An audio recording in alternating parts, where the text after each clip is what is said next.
Let's be so fucking for real with what happened on Super Bowl Sunday. I call it a smoke and mirror show. A group of right-wing donors paid $20 million for an advertising promoting the message, Jesus, he gets us.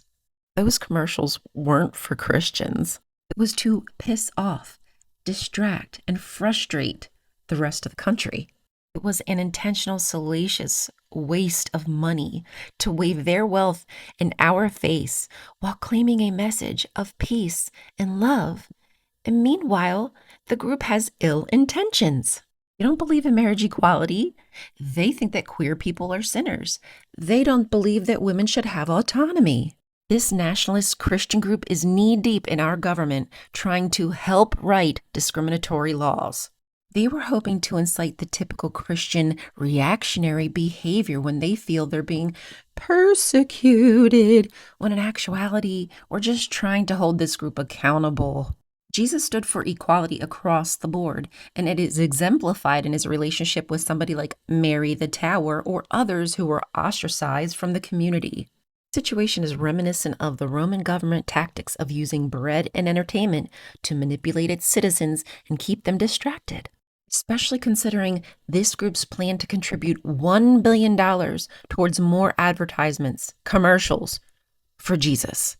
In reality, Jesus was a political prisoner the imperial government murdered for standing up to the wealthy elite who were corrupting his father's temple in Canaan.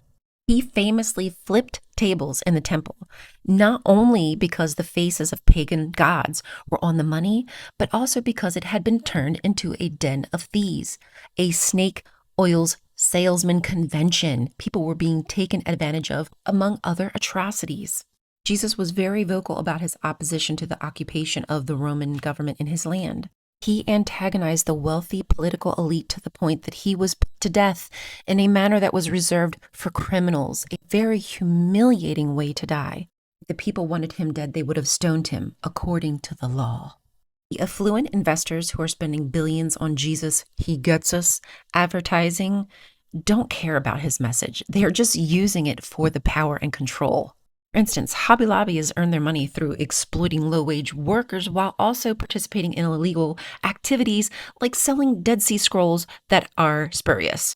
Have no scruples. Rather than helping their employees live better lives, they use their money, wealth, and power to make a spectacle, something that Jesus explicitly did not want people to do. Don't pray out loud, wailing in front of the synagogue, making a mockery of his father. Jesus were here, he'd be flipping TVs instead of tables. Jesus would be ashamed and angry at the misuse of his message for personal gain and the perpetuation of hate and discrimination towards marginalized groups. This is the exact reason he was put to death for.